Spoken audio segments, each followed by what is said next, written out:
जय हिंद फ्रेंड्स, स्वागत है आप सभी का हमारे यूट्यूब चैनल पर। दोस्तों, आज की इस वीडियो में हम 5 मिनट में अंतर्राष्ट्रीय सीमाओं के नाम याद करेंगे। चाहे उसको 3 बार भी रिवीजन करना पड़े, हम उसको करेंगे। क्योंकि अंतर्राष्ट्रीय सीमाओं से संबंधित क्वेश्चन एसएससी जीडी एग्ज़ाम के हर एक शिफ्ट में, नहीं तो हर एक दिन के कोई न कोई शिफ्ट में पूछे ही जा रहे हैं। तो आपके लिए यह टॉपिक बहुत ही महत्वपूर्ण है। तो वीडियो को लास्ट तक बने रहिएगा और चैनल पर नए हैं तो चैनल को ज़रूर सब्सक्राइब कीजिएगा। वीडियो की शुरुआत करते हैं बिना किसी देरी के। देखिए, एक ओर है देश का नाम और दूसरी ओर है अंतर्राष्ट्रीय सीमाएं। अभी हम इनको याद करा दे रहे हैं आप लोगों को। जैसे देखिए, भारत और चीन की सीमा को क्या कहा जाता है? मैक-मोहन रेखा। मैक-मोहन रेखा, यहाँ पर मैक देखिए जो है ये चीनी शब्द है और मोहन जो है वह भारतीय शब्द है। इसलिए यहाँ पर आप इससे अंदाज़ा लगा लीजिएगा कि ये भारत और चीन की रेखा अगर मैक-मोहन जहाँ आए तो यह भारत और चीन का होगा। और एक बात से और अंदाज़ा लगा सकते हैं कि मैक जो हैं वो चीन के पूर्व प्रधानमंत्री थे और मनमोहन सिंह जो थे वो भारत के पूर्व प्रधानमंत्री थे। तो इससे भी अंदाज़ा लगा लीजिएगा। भारत और चीन की जो सीमा रेखा अगर कहे तो मैक-मोहन रेखा आपका राइट आंसर हो जाएगा।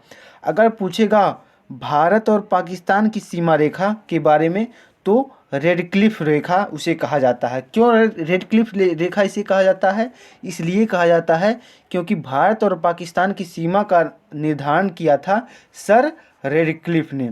सर रेडक्लिफ ने भारत और पाकिस्तान की सीमा का निर्धारण किया था, इसलिए इस रेखा को रेड क्लिफ रेखा कहा जाता है।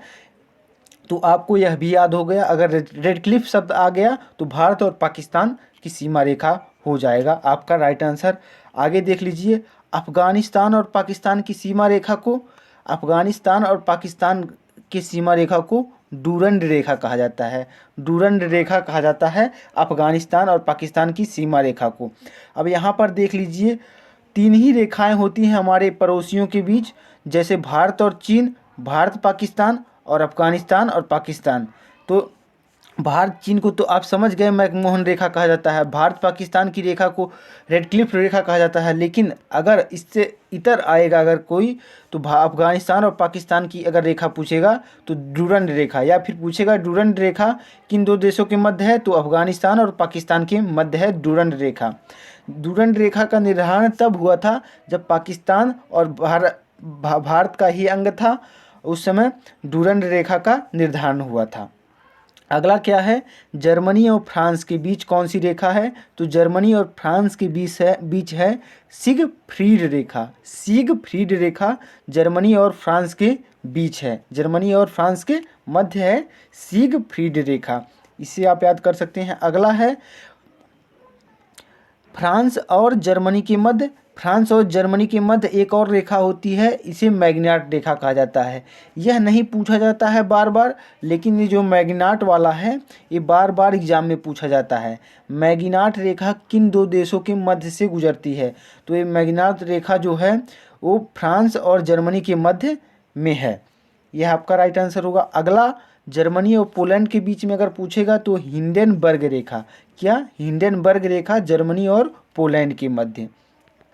अगर पूछेगा रूस और फिनलैंड के मध्य तो मैन-रहीम रेखा इसे कहा जाता है, और दूसरे शब्दों में मार्जिनल रेखा कहा जाता है। तो यह आपका राइट होगा मैन-रहीम रेखा। मैन-रहीम रेखा रूस और फिनलैंड के बीच स्थित है। तो इससे आप याद कर सकते हैं। अगला क्वेश्चन है, संयुक्त राज्य अमेरिका और कनाडा के मध्य कौन सी रेखा है? तो संयुक्त राज्य अमेरिका और कनाडा के मध्य याद रखिएगा 49 डिग्री समानांतर रेखा है। 49 डिग्री समानांतर रेखा है संयुक्त राज्य अमेरिका और कनाडा के मध्य।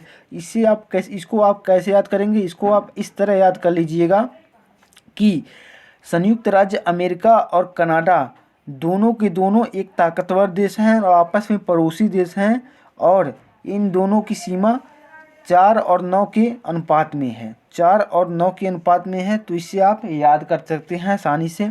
अगला है उत्तरी कोरिया और दक्षिणी कोरिया, उत्तरी कोरिया और दक्षिणी कोरिया के बीच की रेखा, तो उत्तरी कोरिया और दक्षिणी कोरिया के बीच की रेखा है 38 डिग्री समानांतर। 38 डिग्री समानांतर उत्तरी कोरिया और दक्षिणी कोरिया। उत्तरी कोरिया और दक्षिणी कोरिया में आपसी संघर्ष बना रहता है, तो इसको इस तरह याद कीजिएगा, 80 डिग्री समानांतर गुजरती है। उत्तरी कोरिया और दक्षिणी कोरिया में 38 इंच का फासला रहता है। उत्तरी कोरिया और दक्षिणी कोरिया में हमेशा 38 इंच का फासला रहता है। इस प्रकार आप इसको याद कर सकते हैं। अगला क्वेश्चन है, मिस्र और सूडान के बीच अगर पूछेगा तो मिस्र और सूडान के बीच होती है 22 डिग्री उत्तरी समानांतर रेखा। 22 डिग्री उत्तरी समानांतर रेखा मिस्र और सूडान के बीच है। लीबिया और सूडान के बीच है 20 डिग्री उत्तरी समानांतर रेखा। ये तो खैर उतने इम्पोर्टेंट नहीं है। अब देख लेते हैं कि कौन कौन इम्पॉर्टेंट है आपके एग्ज़ाम के लिए। तो एग्ज़ाम के लिए आपके लिए कौन कौन एग्ज़ाम इम्पॉर्टेंट है। पहला है रेडक्लिफ रेखा, जो कि सर रेडक्लिफ ने निर्धारित किया था भारत और पाकिस्तान के लिए। मैकमोहन रेखा दूसरा है, जो भारत और चीन के बीच स्थित है। और तीसरा है डूरंड रेखा, जो भारत और अफगानिस्तान के मध्य है। और चौथा है हिंडनबर्ग रेखा, जो जर्मनी और पोलैंड के बीच है। और पांचवा है मैग्नेट रेखा, जर्मनी और फ्रांस के मध्य है। और एक और है 49 डिग्री, हमने बताया है 49 डिग्री किसके मध्य, अमेरिका और कनाडा के मध्य। अमेरिका और कनाडा के मध्य 49 डिग्री समानांतर। और 38 डिग्री वाला जो है वो उत्तरी कोरिया यानी कि नॉर्थ कोरिया और साउथ कोरिया दोनों के मध्य है। तो यही 7 जो हैं वो बहुत बहुत इम्पॉर्टेंट हैं, 49 डिग्री वाला और 38 डिग्री वाला, और ये जो 5 हैं इसको आप इतने को ही याद कर लेंगे, आपका काम बन जाएगा। इतने में ही से क्वेश्चन बार बार पूछा जाता है और बाकी सभी से क्वेश्चन नहीं पूछा जाता है। तो आप केवल इतना याद कर लीजिए, आपका पेपर में अगर अंतर्राष्ट्रीय सीमा रेखा से संबंधित क्वेश्चन आएगा तो खत्म हो जाएगा। इससे बाहर आपका कुछ नहीं पूछा जाएगा अंतर्राष्ट्रीय सीमा रेखा में। तो उम्मीद करते हैं आपको ये वीडियो बहुत ही पसंद आया होगा। वीडियो पसंद आया है तो लाइक कीजिएगा, चैनल पर पहली बार आए हैं तो चैनल को सब्सक्राइब कीजिएगा। मिलते हैं नेक्स्ट वीडियो में, तब तक के लिए जय हिंद जय भारत।